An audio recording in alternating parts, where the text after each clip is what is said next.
কিসের আত্মীয় আর কিসের আপনজন আর কিসের অফিসের বস আর কিসের কি, সবাই সবার স্বার্থ নিয়ে পড়ে সারাটা জীবন করতে থাকেন, দেখবেন একদিন দিতে পারেন নাই, সে তাকে চিনবে না। আল্লাহ ছাড়া কেউ আপন না, আল্লাহ ছাড়া আপন কেউ না, আল্লাহ ছাড়া সত্যিকার অর্থে আপনাকে আমাকে ভালো কেউ বাসে না,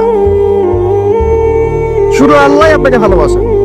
এটা দুনিয়ার জীবনকে প্রাধান্য দেয়া যাবে না। ওয়ামা হাদিহিল হায়াতুদ দুনিয়া ইল্লা মাতাউল গুরুর, সম্পূর্ণ মরীচিকা। মরীচিকা দেখেছেন? দুনিয়ার জীবন যে কি জিনিস, যারা আল্লাহর পথে পরীক্ষার সম্মুখীন হয়েছে ওরা জানে।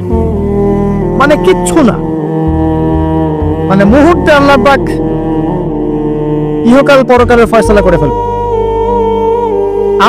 আমরাও বুঝবো, এটা আমরা বুঝবো না এমন নয়। ইয়াং ছেলে রাস্তায় যাচ্ছে, বাইক নিয়ে খুব দাবড়ানি দিচ্ছে, আছে না, হঠাৎ অ্যাক্সিডেন্ট, ডেট, স্পট ডেট। এটা দুনিয়ার জীবনটা। সারা জীবন দুনিয়ার পিছনে ছুটেছে, শেষ বয়সে হতাশ, কিছুই পেলাম না, পাবে না। কারণ আল্লাহর পথে না চললে শেষ বয়সে কেউ কিছু পাবেন না। ওই যে একটা আছে, তোমরা এগিয়ে চলো তোমাদের রবের ক্ষমার দিকে এবং জান্নাতের দিকে, আরদুহা কাআরদিস সামাই ওয়াল আরদ, যা প্রশস্ততা আসমান এবং জমিনের সমান। সাহাবী খেজুর খেতে খেতে খেজুরটা ফেলে দিলেন। আরেকজন সাহাবী জিজ্ঞাসা করলেন যে খেজুরটা ফেলে দিলেন কেন? তিনি বলছেন এই খেজুরগুলো খেতে অনেক সময় লেগে যাবে। নবী সাল্লাল্লাহু আলাইহি ওয়াসাল্লাম এমন কথা বলেছেন, এটা শোনার পরে আমি আর এক সেকেন্ড নষ্ট করতে যাচ্ছি না। খেজুর ফেলে দিয়ে যুদ্ধে ঝাঁপিয়ে পড়লেন, দেন শহীদ হয়ে জান্নাতে চলে গেলেন। তারাও তো মৃত্যুর স্বাদ গ্রহণ করেছেন, তাই না? সুমাইয়া রাদিয়াল্লাহু আনহা, আবু জাহেল তাকে নির্যাতন করছে, তার লজ্জাস্থানে বর্ষা ঢুকিয়ে দিয়ে, চিন্তা করতে পারেন, লজ্জাস্থানে বর্ষা নিক্ষেপ করে হত্যা করলেন। সুমাইয়া রাদিয়াল্লাহু আনহা দেখতে কালো বর্ণের, চেহারা সুন্দর নয়, হয়তো আপনার মতো সুন্দর নয়, জান্নাতে এখন হাসছে ইনশাআল্লাহ তাআলা। তার স্বামী ইয়াসের, আবু জাহেল তাকে পিটাতে মেরে ফেললো, সে মারা গেল, শহীদ হয়ে গেল। অনেক উলামায়ে কেরামকে, ইমাম, মুজতাহিদ, মুহাদ্দিস দেখবেন সারাটা জীবন এত মেহনত করেছেন দ্বীনের জন্য, বিয়ে শাদী করার সময় পান না। এমনও আছেন ইমাম এবং মুহাদ্দিস, জীবন তো তাদেরও ছিল। শুধু সাহাবী কেন, তাবেঈদের দিকে তাকান, তাবেঈন তাকান, আমাদের চার ইমামের দিকে তাকান। আবু হানিফা রাহিমাহুল্লাহ শেষ বয়সে জেলখানায়, কথিত আছে 20 করে তাকে হত্যা করা হয়েছে। তার টাকার অভাব ছিল না, তিনি কিন্তু আমার মতো হতদরিদ্র ছিলেন না। আল্লাহ পাক তাকে সম্পদও দিয়েছিলেন, সমস্ত সম্পদ বিলিয়ে দিয়েছেন দ্বীনের জন্য। ইমাম শাফিঈ রাহিমাহুল্লাহ, তার দিকে তাকান। আহমদ বিন হাম্বল রাহিমাহুল্লাহ, তার দিকে তাকান। তাকে পিটানো হচ্ছে আর বাগদাদের রাস্তায় দৌড়ানো হচ্ছে, কারণ সমাজের মানুষ ফতোয়া দিয়েছে একটা, তিনি ফতোয়া দিয়েছেন আরেকটা। ওই যে হিল্লা প্রথা আর ঠিকা বিবাহ নিয়ে আর কি, তিনি বলছেন ইলামু ইয়া আহলা বাগদাদ, হে বাগদাদের মানুষরা জেনে রাখো যে আমি কোশ্চিনকালেও এই প্রথাকে জায়েজ করলাম না। তোমরা চিনে রাখো যে আমার নাম আহমদ। জীবন তাদেরও ছিল। ইমাম মালিক রাহিমাহুল্লাহ, তাকে এত মার দেওয়া হয়েছিল, হাত বাঁধতে পারতেন না নামাজের মধ্যে, নামাজে হাত বাঁধতে পারতেন না। সাহাবীদের থেকে নেন, তাবেঈ থেকে নেন, তাবেঈ থেকে নেন, মুজতাহিদ ইমাম থেকে নেন, দুনিয়ার জীবন তারাও কিন্তু ভোগ করেছেন আর আমরাও ভোগ করছি। আমাদের ভোগের সিস্টেমটা দেখেন, তাদের ভোগের সিস্টেমটা দেখেন। আমরা বাঁচছি দুনিয়ার জন্য, তারা বেঁচেছে পরকালের জন্য। আমরা দুনিয়ায় বাঁচছি দুনিয়ার জন্য, দুনিয়ার একটা চাকরি, একটা ব্যবসা, একটা পরিবার, একটা স্ট্যাটাস, বাড়ি গাড়ি, টাকা কড়ি, সম্পত্তি, এগুলোর জন্য। কিন্তু তারা বেঁচেছেন আল্লাহর জন্য, পরকালের জন্য। যে ব্যক্তি দুনিয়ার জন্য দুনিয়া করে, আল্লাহ পাক তাকে ইহকাল পরকাল দুটোই নষ্ট করে দিবেন। যে ব্যক্তি পরকালের জন্য দুনিয়া করবে, আল্লাহ পাক তার দুনিয়া গুছিয়ে দিবেন, আখিরাতও গুছিয়ে দিবেন ইনশাআল্লাহ। এখন চলতে গিয়ে দেখবেন যে আপনি কিছু স্পষ্ট বিষয় দেখতে পারবেন যেগুলোর সাথে আসলে কোরআন সুন্নাহর খুব একটা মিল পাওয়া যাবে না। আপনি দেখবেন স্পষ্ট শিরক করছে মুসলিমরা, আপনি দেখবেন স্পষ্ট বেদাত করছে, আপনি দেখবেন হারাম খাচ্ছে। মুসলিম যুবকরা মাদক, পর্নোগ্রাফি, জেনা, ফ্রি মিক্সিং, আপনার জুয়া, ক্যাসিনো, এই যে আপনার টিকটক প্রজন্ম এগুলো নিয়ে ব্যস্ত আছে। আপনি স্পষ্ট দেখবেন মেয়েরা বেহায়ের মতো ঘুরে বেড়াচ্ছে। আপনি স্পষ্ট দেখবেন যে আপনি হালালে থাকলে চাকরি পাচ্ছেন না। আপনি স্পষ্ট দেখবেন পরিবারের লোকজন কথা শোনে না। আপনি এমনও দেখবেন ওলামায়ে কেরামের মাঝে ঐক্য নাই, এমন দেখবেন। আপনি এমনও দেখবেন যে মানুষ দিনকে দুনিয়ার বিনিময়ে বিক্রি করে দিচ্ছে। আর এমন দেখবেন যারা আপনার উপরে আছে তারা দিন সম্পর্কে তেমন কোনো জ্ঞান রাখে না। এমন জটিল পরিস্থিতিতে আপনি কি করবেন তখন? এরপরে আপনি যখন বিশ্বের দিকে তাকাবেন তখন দেখবেন বিশ্বের সমস্ত পরাশক্তিরা ঐক্যবদ্ধ ইসলামের বিরুদ্ধে। বিশ্বের সমস্ত বড় বড় পরাশক্তিরা ঐক্যবদ্ধ ইসলামের বিরুদ্ধে। দেখবেন আপনি ইসলামের কোনো খিলাফা নাই, দেখবেন কোনো ইমাম নাই, কোনো আমির নাই, কোনো জামা নাই। দেখবেন আপনি সেই রকম সলফে সালেহিনের যুগের মতো সৌর্য বীর্য ব্যক্তিত্ব গায়রাত কিছু নাই। মনে হবে যেন আমরা দাসত্বের শৃঙ্খলে আবদ্ধ হয়ে গেছি। তখন আপনি কষ্ট পাবেন মনে মনে। আপনার মধ্যে ঈমান থেকে থাকলে আপনি কষ্ট পাবেন, ভিতর থেকে কষ্ট ফিল করবেন। যদি প্যারালাইজড রোগী হয়ে থাকেন তাহলে কষ্ট ফিল করবেন না। চেতনা থাকে দিনের, কষ্ট ফিল করবেন। তখন আপনার স্ট্রাগল শুরু হবে। এরপর দায়িত্ব চলে আসবে আপনার কোরআন বোঝা। আপনি কিছু অংশ মুখস্থ করবেন, হিফজ করবেন, অর্থটা বোঝার চেষ্টা করবেন, কোরআনের ভাষাটা শেখার চেষ্টা করবেন। এর সবকিছু আপনি বুঝতে পারবেন না। তখন কি করবেন? আলেম ওলামার কাছে যাবেন, তাদের সোহবতে গিয়ে পড়ে থাকবেন। যে বিষয়টা বুঝতে পারছেন না জিজ্ঞাসা করে জেনে নেবেন। ফাসআলু আহলা যিকরি ইন কুনতুম লা তা'লামুন। এরপর কোরআনের আদেশ নিষেধগুলো আপনি মেনে চলবেন নিজের পরিবারে এবং নিজের অধীনস্থদের মধ্যে। এরপরে আপনি থেমে যাবেন না। কোরআনের দাওয়াত আপনি যতটুকু জানেন এটা মানুষের কাছে প্রচার করবেন। মাদ্রাসা করবেন, মসজিদ আবাদ করবেন, মক্তব চালু করবেন, কোরআনের একটা রেভলিউশন ক্রিয়েট করবেন। আত্মশুদ্ধি অর্জন করতে হলে সবসময় পরকালের ফিকির করতে হয়, মৌতের স্মরণ করতে হয়, বেশি বেশি কোরআন তেলাওয়াত করতে হয়, এতিমের মাথায় হাত বোলাতে হয়, আপনার সাদাকা বেশি বেশি করতে হয়, মাঝে মাঝে রোজা রাখতে হয়। এগুলো করতে থাকলে আল্লাহর জিকির বেশি বেশি করতে হয়, আল্লাহর ধ্যান করতে হয়, আল্লাহকে ডাকতে হয়, দোয়া করতে হয়, আত্মশুদ্ধি অর্জন হবে। একই সাথে আপনার অন্তর থেকে হিংসা, বিদ্বেষ, এই যে গীবত, রিয়া, অহংকার, সমালোচনার সংস্কৃতি দূর করতে হবে। মনের মধ্যে অহংকার, হিংসা, বিদ্বেষ থাকলে আল্লাহর নূর পাওয়া যাবে না, তখন তাজকিয়া অর্জন হবে না। আল্লাহর নূর না আসলে আপনি খিজির হতে পারবেন না, যে অনেক দূর পর্যন্ত দেখতে পায়। সূরা কাহফের মধ্যে ঘটনা পাবেন। আর এই শেষ জামানায় টিকতে হলে আপনাকে খিজির হতে হবে, দূর পর্যন্ত দেখতে হবে।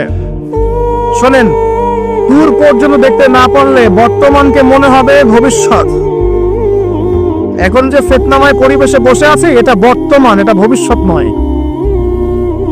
একটা কথা বলেছিলাম বেশ কয়েক বছর আগে যে আপনার এমন একটা সময় আসতে যাচ্ছে যখন ক্যাশলেস সোসাইটি থাকবে, মানে কাগজের টাকাটাও থাকবে না। অনেক দিন আগের কথা। তখন কিছু মানুষ আমাকে বলেছিল, পরামর্শ দিয়েছিল এবং শুভাকাঙ্ক্ষী আর কি আমার।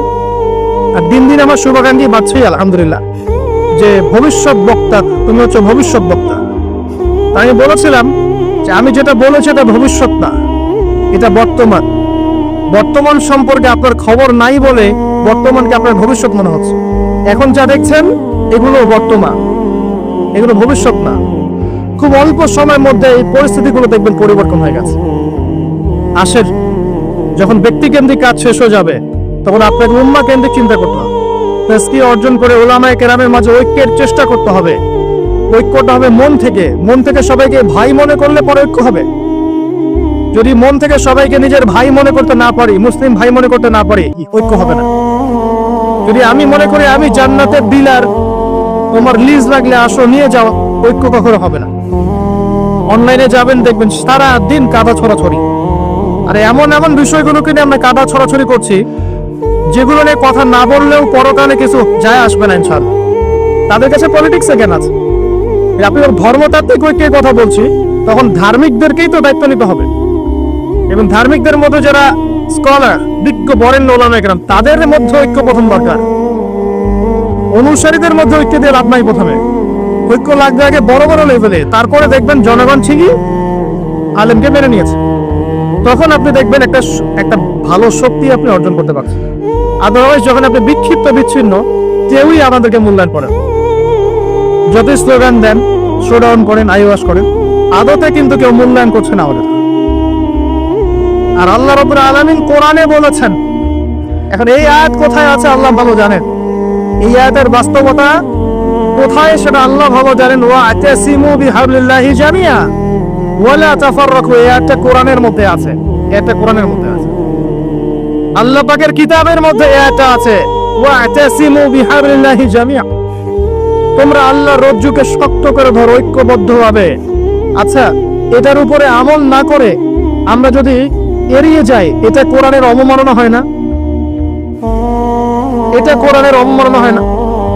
যখন কোরআনে স্পষ্ট বলা হচ্ছে তোমরা সুদ খেও না, তারপরেও খাচ্ছি, অবমাননা হয় না? আল্লাহ বলছেন জেনার ধার কাছেও যেও না, তারপরেও করছি, তখন অবমাননা হয় না? আমরা মানে আবেগ প্রদর্শন করার চাইতে বিবেকবান হয়ে কাজগুলো করলে বেশি ভালো হয়।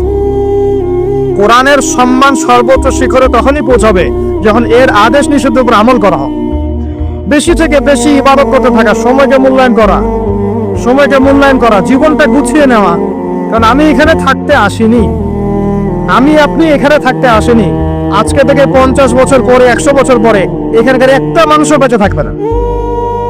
এখানে আমরা বসে আছি যারা, কেউ থাকবে না, এই বিশ্বের কোনো নেতা থাকবে না। আজকে থেকে 100 বছর পরে এই ন্যাটো, জাতিসংঘ, হাবিজাবি কিচ্ছু থাকবে না। আপনি বিশ্বের যত পরাশক্তি দেখছেন এগুলো কিচ্ছু থাকবে না। এই পৃথিবীর যে মানুষগুলো এখন বেঁচে আছে 100 বছর পরে কেউ থাকবে। এখন মনে হচ্ছে এরাই সব, এগুলো সব না। 100 বছর, জাস্ট 100 বছর। আরে কিয়ামতের মাঝই তো হবে 50,000 বছর। কিয়ামতের মাঝ কত বছর? এই তুলনায় 100 বছর কিছু সময়? আল্লাহর কাছে 100 বছর কোনো সময় না। 100 বছর পর কিচ্ছু থাকবে না, কোনো আমি আপনি কেউ না, আমি আপনি কেউ থাকবো না। তো এই দুনিয়ার জীবনটাকে মূল্যায়ন করেন, গুছিয়ে নেন। আপনি জীবনে প্ল্যান করেন আগামী 5 বছর আপনি কি করতে চাচ্ছেন, কতটুকু পড়তে চান, কি কি সনদ অর্জন করতে চান, কোন কোন বই আপনার পড়া হয়নি। আগামী 5 বছরের মধ্যে আপনার একটা ভালো জব দরকার, কি জব করবেন আপনি, যেটা করলে আপনি হালাল খেতে পারবেন। কত বছরে আপনি বিয়ে করতে যাচ্ছেন এবং বিয়ের পর আপনি কিভাবে সন্তান প্রতিপালন করবেন। যখন আপনার বয়স 50 হবে তখন আপনার ছেলের বয়স কত হতে পারে, প্ল্যান করতে হয় জীবন সম্পর্কে। এবং আমি সেভ করব সম্পত্তি ভবিষ্যতের জন্য, কিসে সেভ করব? আমি এমন সম্পত্তি যদি সেভ করি, জমাই, যেটার মূল্য সামনে গিয়ে কমে যাবে, তাহলে আমি ঠকবো। যদি আমি এমন সম্পত্তিতে সেভ করি যেগুলোর মূল্য বাড়বে, আমি জিতবো। জীবনকে নিয়ে প্ল্যান করতে হয়। এবং এই সময়টুকুতে আমি দিনের জন্য কি করতে চাই, দিনের জন্য আমি কতটুকু করতে চাই। আমার দ্বারা কি একটা মসজিদ করা সম্ভব না? আমার দ্বারা কি একটা মাদ্রাসা করা সম্ভব না? আমি কি একটা এতিম প্রকল্প করতে পারি না? আমি কি একটা বিধবাদের প্রজেক্ট করতে পারি না? আমি কি একটা মা বোনদেরকে নিয়ে সেলাই মেশিনের কোনো প্রজেক্ট করতে পারি না? আমি কি মানব সেবামূলক কিছু কাজ করতে পারি না?